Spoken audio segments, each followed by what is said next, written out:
I don't have a lot of time, 40 minutes. Normally I'd spend some time encouraging and supporting all of us to come into the deepest level of awakened presence. Whenever I speak, I'm not speaking to your mind or to your ego or to that part of you that needs to understand. I'm always speaking to the awakened you. Everyone in this room, in fact everyone on this planet, but let's just stay with this room. Everyone on this room is already a fully awakened being. Just like Buddha, just like Jesus, just like Ramana, or anyone else you'd care to mention. Everyone is a fully awakened being. It's a very simple truth. But to the extent that we become absorbed into the world of the mind, we disconnect from the truth that is ever present within us. And this is what has happened to humanity. The whole of humanity is absorbed into the world of the mind, constantly thinking. In fact, the deepest and the greatest addiction that afflicts humanity is our addiction to thinking. Somehow we cannot stop thinking. Even if we meditate for 30 years, still those thoughts persist. They keep coming up, uninvited, unintended, and the consequence of these thoughts that keep arising in this way is that it keeps us imprisoned in the world of the mind, which is the world of the remembered past, not the true past, the remembered past, or the imagined future, not the true future, the imagined future. And this is the situation that humanity finds itself in. Lost in the past, lost in the future, a world of illusion, a world of separation.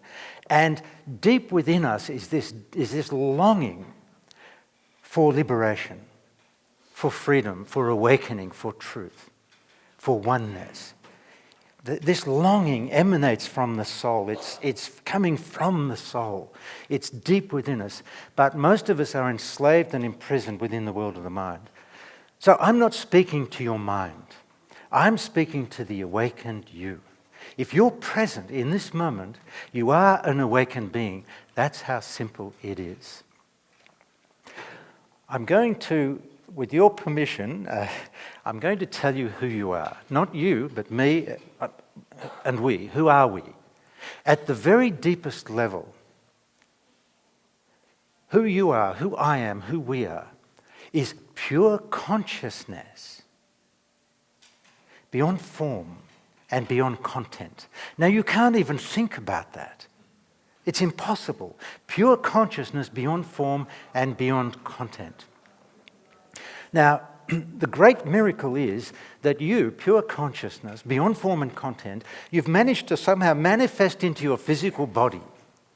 And if you could stay present in your physical body, relating moment to what is here, through your senses, present with what you see, present with what you hear, taste, touch, smell. If you could just remain present with what is here, then what your experience would be one of heaven on earth. That's the awakened state. Heaven on earth. You'd recognize where you are, you'd know who you are. Pure consciousness in a physical body, relating moment to moment to heaven on earth. That's the truth at the very deepest level. But what happened to us? Over many, many, many lifetimes, over many, many centuries, probably from the very beginning of time, we slowly became more and more absorbed into the world of the mind. And as we become absorbed into the world of the mind with our endless thinking, we disconnect from this truth that is ever present within us. We just disconnect from it. And we find ourselves living at a very limited level of consciousness, which is the state of humanity as we find it today. So many people now are interested in awakening, and that's just wonderful. It's just a growing movement. When I first started teaching in 1981, I think it was, very few were interested, and very few were even capable of becoming present at that time. But there's a shift happening, and there's the real potential for awakening for anyone who's willing to let go of the old, and embrace the unknown, which is the key to it. So when I speak of awakening, I'm speaking of awakening from the limited world of the mind, the past and future, a world of illusion and separation. Awakening out of your story, out of your dream, into the truth of life, revealed through this moment. I can sum up my entire teaching in one sentence. In truth, there is no life outside of this moment. A simple truth. How can we live outside of this moment? You can only live in this moment. You can only breathe in this moment, eat in this moment. It's impossible to live outside of this moment, and yet we all do, like magicians. We go wandering off into the world of the mind, the past and future, the dream, the story, and then we become lost there. We think that's what life is really about. So I'm teaching a very, very simple two-step path of awakening. In fact, I call it a dance of awakening because it's more like a dance than a path. And step one is learning the art of being present. Is there a simple way to come out of this mind that never stops thinking and immediately, instantly open into the present moment without practice, without belief? Is there a simple way? And the answer is yes. In fact, there needs to be a simple way because we humans have been trying to awaken for so long, since the days of Buddha and beyond.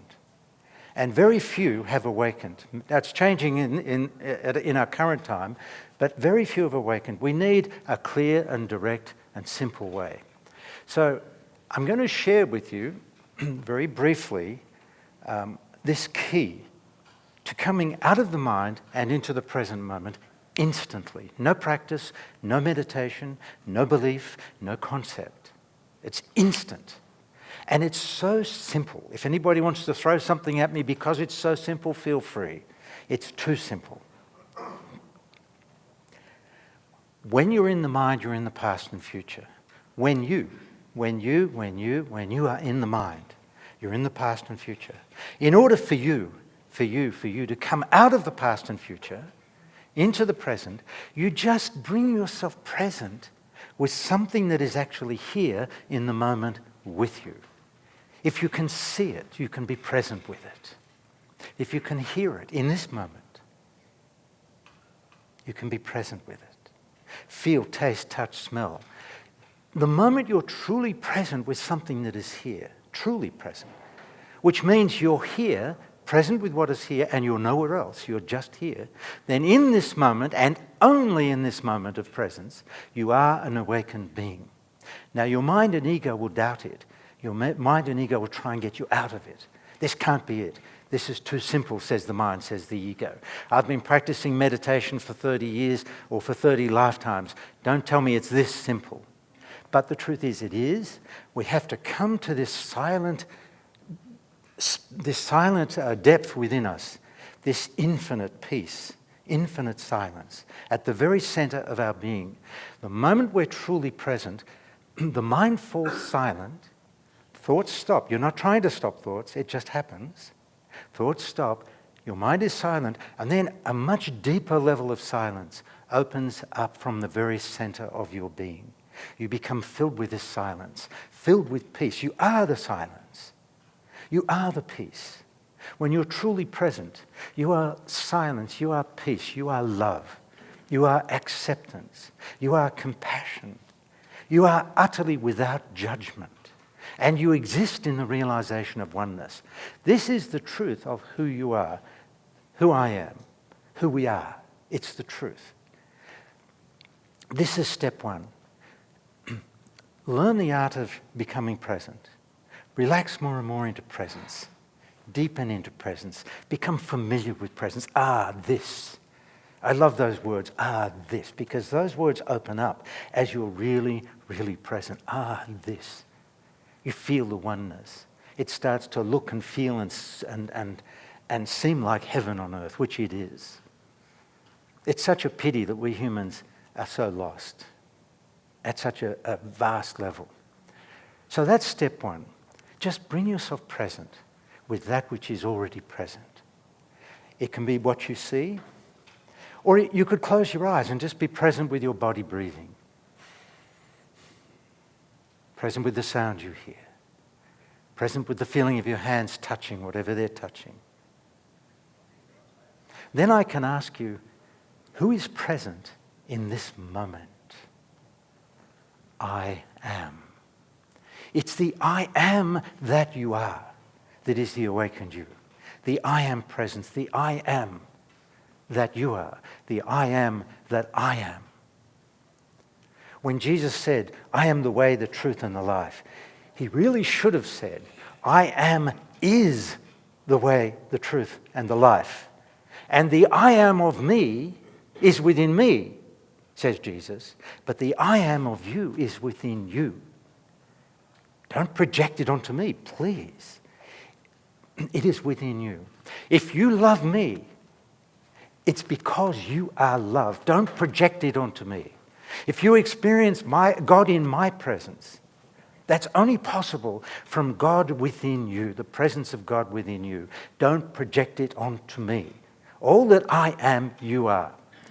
We could almost say these are the missing words of Jesus. So that we recognize where the truth is, the way, where the way is. So this is step one.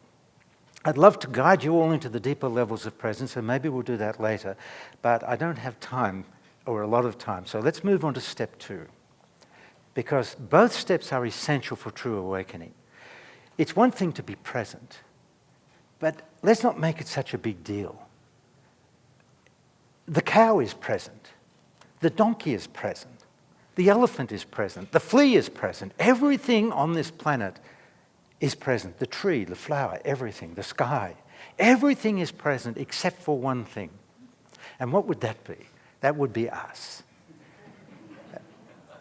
And if we're not present, then where are we? Well, we're lost in the past and future world of the mind. We're lost in unconsciousness, believing in our thoughts, believing in our beliefs, believing in our concepts, going further and further into separation. And the truth is we're quite dangerous to this beautiful natural world and to each other, lost in unconsciousness, lost in the world of the mind, believing in our beliefs. It's very simple, it's very easy to be present. It's always instant. You cannot regard being present as a process or a practice because you can only be present now. So you notice you're thinking, that's okay, you're allowed to think. And then very gently, without rejecting the thoughts, without rejecting the mind, very gently you just exercise your God-given right to come out of the mind and be present. That's how simple it is. Present with what's here.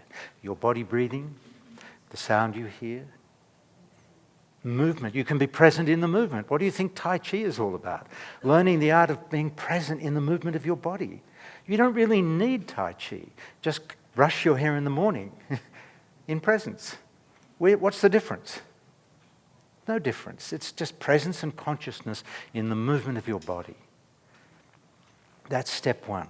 Very easy to be present. But everyone in this room would know it's not so easy to remain present. As you live your life, as you go to work, as you participate in your relationships, there's a tendency to be pulled out of presence and back into the story. Can anyone relate to that? Hands up, please. Of course we can. And that's why step two is necessary. Step two is a process that occurs over time. Step two involves bringing conscious awareness to all the ways you're pulled out of the present moment. How does that happen? It means you take responsibility for how that happens. You bring it to consciousness. You become aware of it. And that's only possible as you become more and more present. Because from presence, which is eternal silence, you witness whatever shows up that is not of presence. It's a witnessing, but it's not a disconnected witnessing.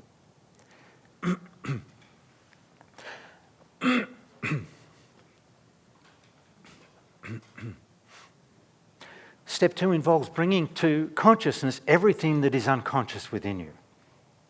Whatever's buried in your unconsciousness. I love the words of Jesus when he said, all that is hidden shall be revealed. I take this to mean whatever is still hidden in the darkness of your unconscious mind or the past, Let it all come to consciousness. Bring everything to consciousness. Without judgment, without trying to fix anything, just all that is hidden shall be revealed. And as you reveal all of that, you'll notice that the presence, the truth, begins to emerge more and more. More and more, I am that. I am that silence. I am that presence. I am that love. But those words are not coming from the ego, not coming from the mind. It's simply a declaration. God, I am here. At last, I am here. And if you listen carefully, you will hear the angels sing hallelujah. At last, someone is here. This is awakening. Now, I've made step 2 very, very simple also. I've divided step 2 into 4 different aspects. I haven't really divided it. Step 2 consists of 4 different aspects. The first is the ego, the resistance of the ego. And there's some very important questions we need answers to if we're really to awaken truly, fully, and fundamentally regarding the ego, because the resistance of the ego is the primary obstacle to awakening. These are the questions about the ego. What is the ego really?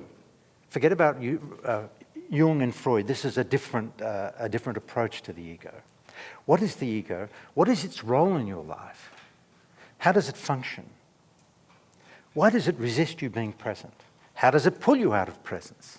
How does it keep you imprisoned in the world of the mind? And how can we overcome the resistance of the ego? These questions are so important to have answers to these questions, not just with the mind, but experientially. The second aspect of the second step, very briefly. I wish we had 2 hours, but we don't. The second aspect of the second step. I've just shared with you who you've become. Now, I've just shared with you the truth of who you are. Silence, presence, love, peace, oneness, all of those wonderful things. But there's a second question that arises. Given that that's who you are, who have you become? Living in a world where no one is present. Lifetime after lifetime. Your parents weren't present. Probably no one in your life, very few in your life, are present or even interested in presence. Who have you become? Trying to find your way through this difficult world of a world where no one is truly present. Who have you become? Have you become judgmental, controlling, a victim, a constant intellect? Who have you become?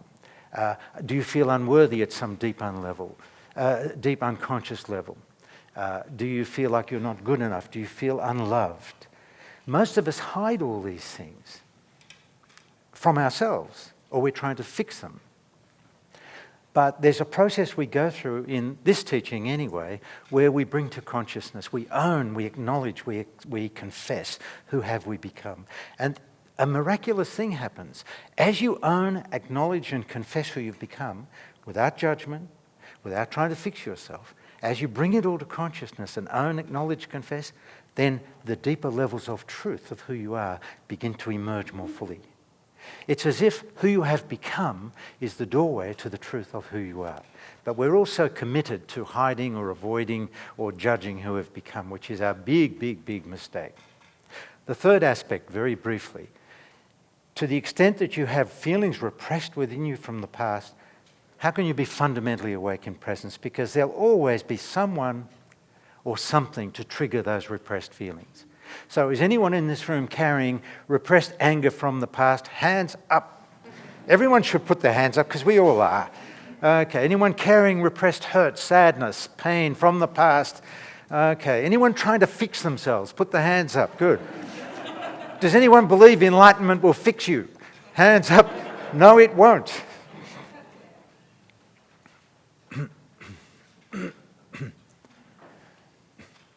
Does anyone have unfulfilled needs? They're carrying unfulfilled needs within them, still looking for love, acceptance, proving they're good enough. Hands up.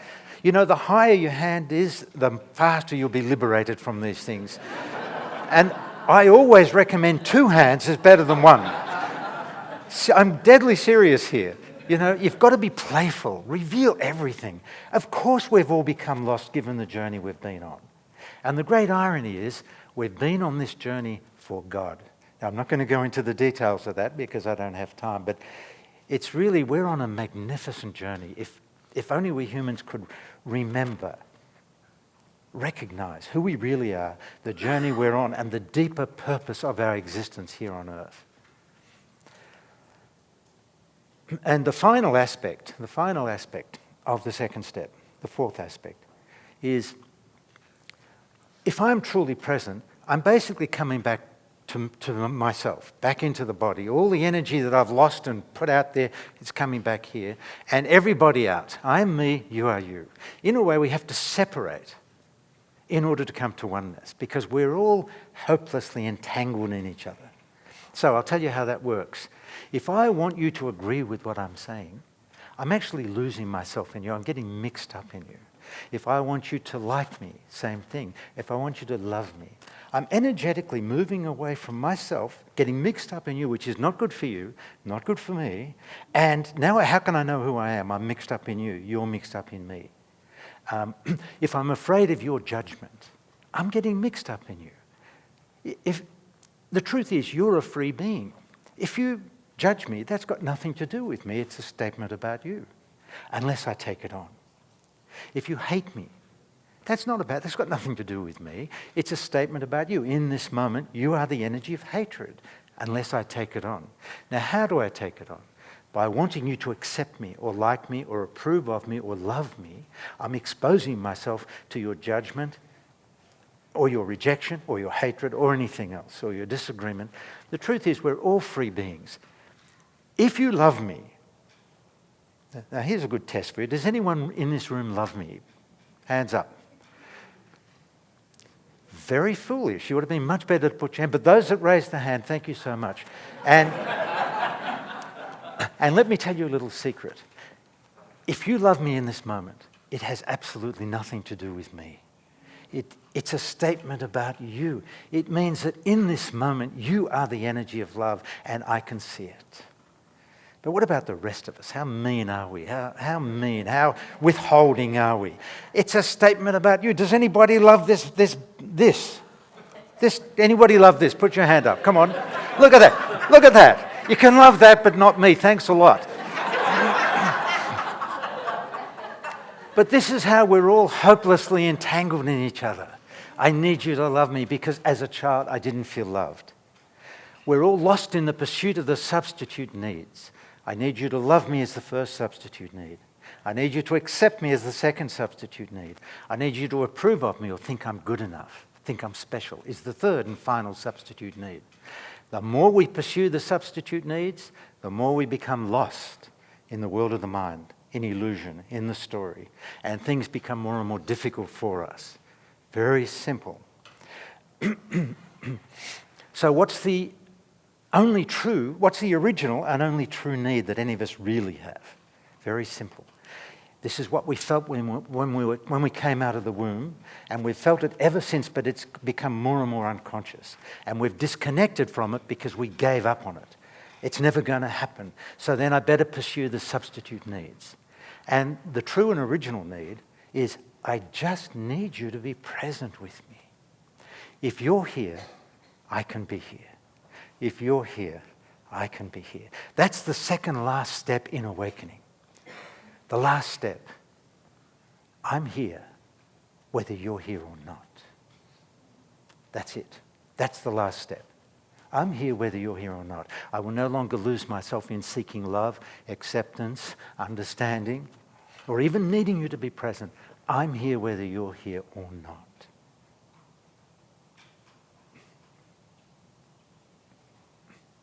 And how many of us have the courage for that? When I first awakened in 1981, for quite a long time it felt like the whole world was walking this way, and I'd somehow been turned around and I'm walking this way. It's such a strange phenomenon, but thank God, thank existence, that so many more people have turned around and are walking this way now. And probably most people in this room have turned around. Then we no longer fit into the mainstream. Can anyone relate to that? If you fitted in, you'd be out there mowing the lawns. You wouldn't be here sitting at a conference on awakening or science and non-duality. It's the longing of the soul that drives you, the longing of the soul to be here. Deep within everyone in this room is a longing for truth, a longing for a return home, a longing for oneness. And at the deepest level, a longing for God. And when I speak of God, it has absolutely nothing to do with a religious God. It involves absolutely no belief. As far as I'm concerned, belief in God is an obstacle to knowing God. So, I'm keeping it short as I can. Would anybody like to ask a question? And if not, I've got lots more I can tell you. I can go on and on and on. You don't want that. So does anybody have a question? No questions? What, are you all fully awake? Okay. Just a moment. Thanks. I've noticed certain sounds, in particular if a train is passing and blows the whistle, as soon as I hear that, it brings me immediately to the present. And that reminds me of what you said, that you can use anything that you perceive or sense. Okay, thank you for that. And then I'll comment on that. I'm missing my usual prop, which is a Kleenex box. One of my favorite props. But I'll use something else, no problem. If you can see it, you can be present with it. Everything that you can see, everything that you hear, including the train whistle, everything in existence, everything in the present moment, I should say, everything that's present, is constantly inviting you to be present with it. Every leaf moving on every tree is waving to you. It's saying, here I am, I'm here, will you not be present with me? Every flower is saying to you, look how beautiful I've made myself. Will you not be present with me? What more can I do to attract you and have you respond to my invitation into presence?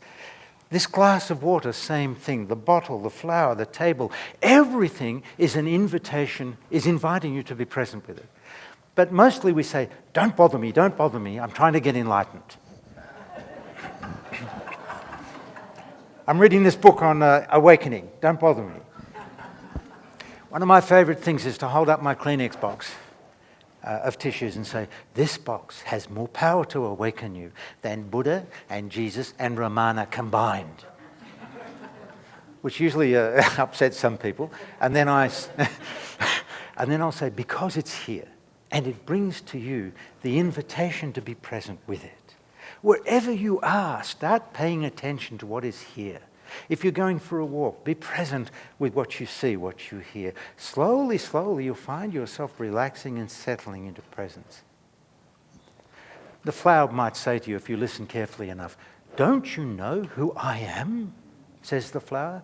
I am God in the form of a flower, and I'm trying to attract your attention. Is your story, your drama that interesting that you refuse my invitation? This is the dilemma we're all caught in. We're all lost in the story, trying to make it better. And as long as you try and make it better, you just get more and more lost in the story. Yes. Wait for the microphone if you would. Just so everyone can hear you. Just here.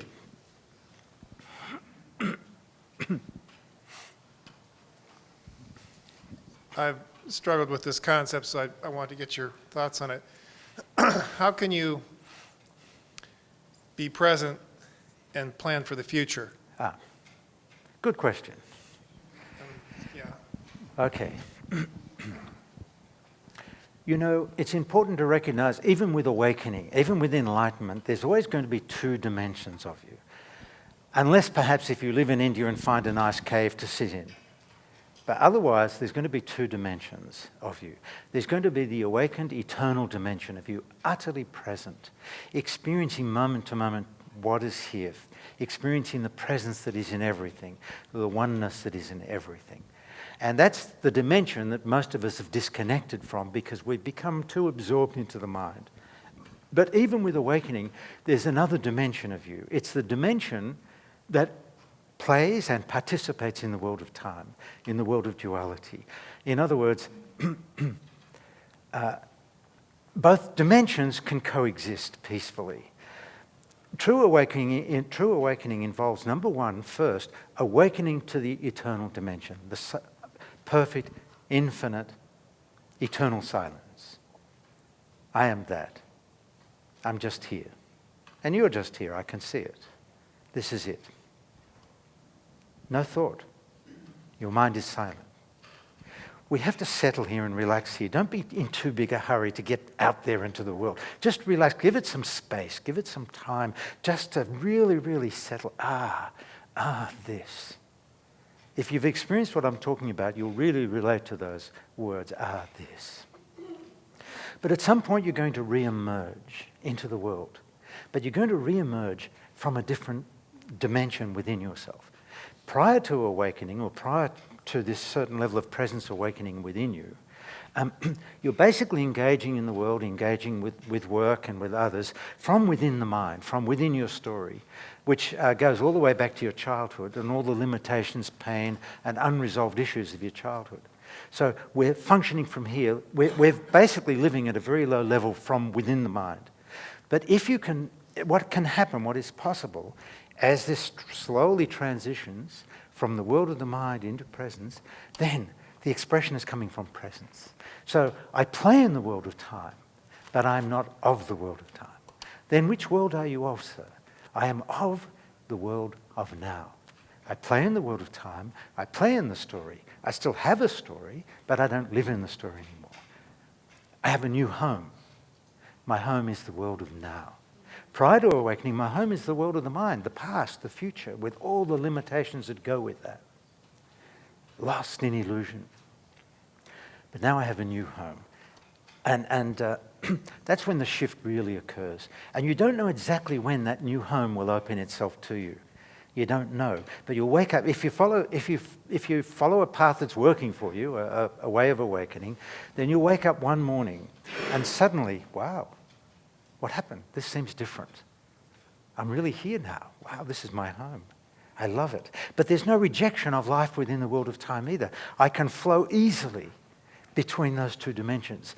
I can play in the world of time, but like that, instantly, I'm present again, deeply present. No time, no past, no future, no thought, no story, no dream, utterly here. Then you'll start to experience what Buddha was speaking of, what Jesus was speaking of, and all the great masters were speaking of. It doesn't. It's different with everyone. It doesn't have to take a long time either. It can be really, really fast. But it depends on each individual.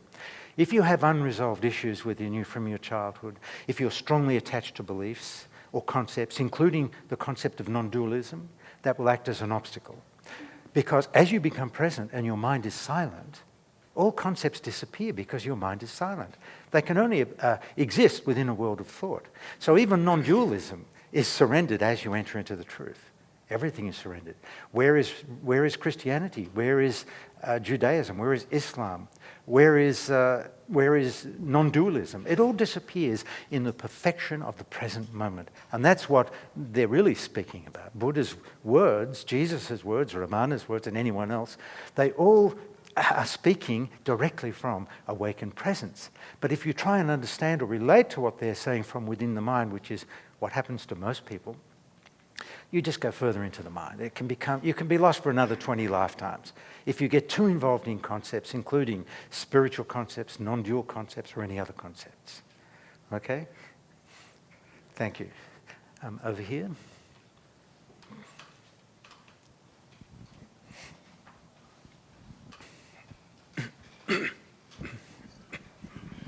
Yes. Thank you. Can you go a little further on step number 3? I'd like to hear your knowing about, in regards to human suffering and how it connects to spiritual awakening. Okay. I'm not sure there is the step number 3, but I know what you're saying. It doesn't matter. I don't want you to complicate this teaching, please. Only 2 steps. Okay. As far as I'm concerned, the sole cause of human suffering is human unconsciousness. Because when we're all lost in the mind, we're all lost in a world of separation, each one of us living in our own separate worlds. Now, we get along with living in our own separate worlds and living in our own individual worlds of illusion. Now, we get along with those whose illusions match our own, and we're willing to declare war on those whose illusions don't match our own. As we become more and more present and open into oneness, everything will change. Now, as far as I'm concerned, and this might sound a little strange, as far as I'm concerned, God is behind all human suffering. And it'll continue. The only thing God wants of us is that we awaken into the truth of who we are, the truth of life, the truth of oneness, and the truth of God. That's all that is really required of us from God's perspective. But we're also firmly lost in the mind, lost in the story, lost in the past and future, that very few will awaken. Who wants to wake up out of a happy dream? No one. Very few, I should say. But some people might just awaken out of a miserable dream full of suffering. I'll give you an example. Eckhart Tolle. He awakened out of a very painful dream. So the dream, in a sense, ejected him. It got so bad, it ejected him, which is the plan. That's perfect. And so God's going to keep amplifying our suffering until we wake up out of the dream, instead of trying to fix. I'll tell you a story, one of my favorite stories, that demonstrates this. And this is a true story. There was a woman who was in her bed sleeping, and she was dreaming. And while she was dreaming, she was on a train. And while she was on the train, she lost her 2 suitcases. And these were very important to her. She began looking everywhere for her 2 suitcases. And her dream was becoming more and more anxious. She couldn't find them anywhere. Her dream was turning into a nightmare. More and more anxious. She couldn't find her suitcases. She had this big problem. She'd lost her suitcases. She had to solve it by finding her suitcases. Now, just then a car drove past her window and tooted the horn. And she began to wake up out of her dream. And she thought to herself, I can't wake up yet. I haven't found my suitcases. So she was about to go back into her dream to continue looking for the suitcases, and it suddenly occurred to her, just a minute. If I wake up out of the dream, then I'm not on a train, I haven't lost any suitcases, there's no problem. So she woke up. Now for me, this story demonstrates what's happened to all of us. What are our lost suitcases? That we won't give up. We will not stop trying to find them. I'm all alone. There's no one here. I'm not loved. I'm not good enough. I have to gain acceptance. I have to be loved. I have to prove I'm good enough. I have to prove I'm worthy. We go on and on. We won't give up looking for our lost suitcases. Much easier just to recognize, wow, what a dream. And God's making my dream more difficult, so I'll wake up out of the dream. But most people don't wake up out of the dream, even a miserable dream. They just keep on trying to make it better. That's such a reason, that's such a strong reason why we're all lost in the dream. We won't give up. We're all so stubborn. I won't give up until you love me. I won't give up until you think I'm good enough. And what do you think the pursuit of enlightenment is about? It's an escape for most people. If I can become enlightened, I'll escape the pain, or it'll be the ultimate accomplishment. And that won't work, I can guarantee it. Just one moment. Did somebody did you hold the card up? I didn't see you. I got 1 minute. Okay, I'm going to enter into the eternal minute. Okay, last question in the back. Yes, I think you had your hand up first.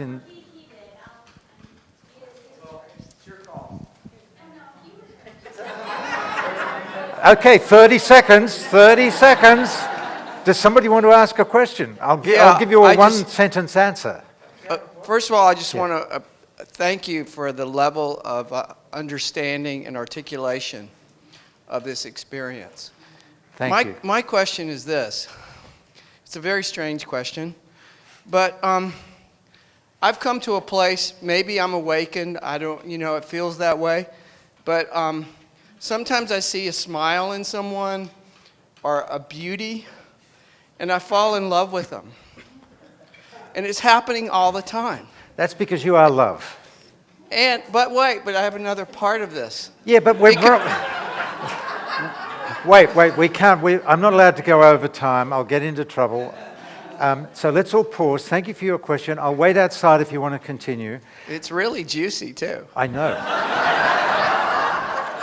Go and speak to the organisers. Go and request an extra 5 minutes. Can I just let people know that your books are, because this gentleman just asked if you had a book, your books are for sale here. Yeah, I have books here, and also if you go to my website, leonardjacobson.com, there's so much information there, including calendar of events and everything. So I would love to meet some of you again, and let's all nail this down and wake up together. Thank you.